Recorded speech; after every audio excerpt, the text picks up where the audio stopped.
देखो माशाल्लाह ये काम शुरू हो गया दोबारा। बदल फिर अज आए हैं बड़े कूड़े, अल्लाह ही खैर करेगा।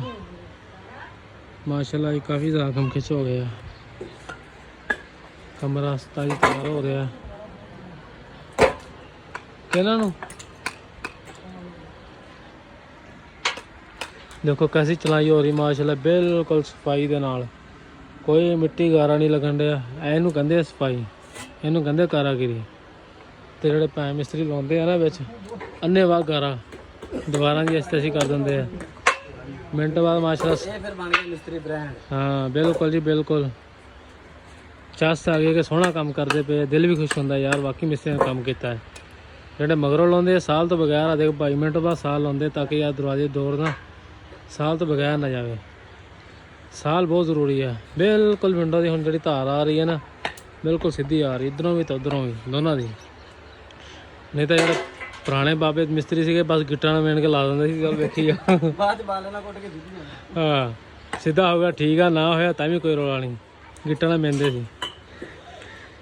अल्लाह खैर करे, काफ़ी काम खिंचे इन्होंने माशाल्लाह अज। 3-4 दिनों के इंशाल्लाह छत्तां इन्होंने पता नहीं है। 2 मिस्त्री 2 मजदूर।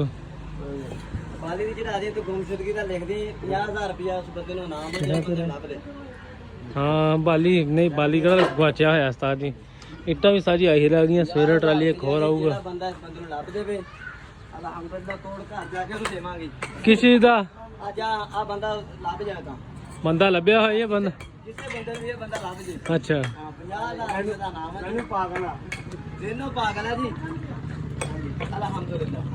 अच्छा मेरे नाल दा भी आ गया। और लो इस तारी इट्टां भी थोड़ियां रह गई। अज काम माशाल्लाह काफ़ी खिंचिया। उम्मीद तो है कि हफ्ते एतवार इंशाल्लाह बदल बड़े आ जाते हैं, दिन ब दिन बदल आ जाते हैं।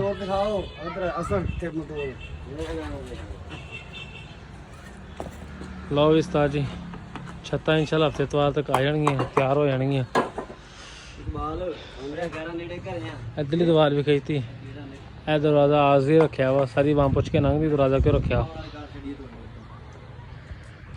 मिलते हैं अगली वीडियो अज लिए इन्ना ही। वीडियो लाइक करो, शेयर करो, सबसक्राइब करो। अल्लाह हाफ़िज़।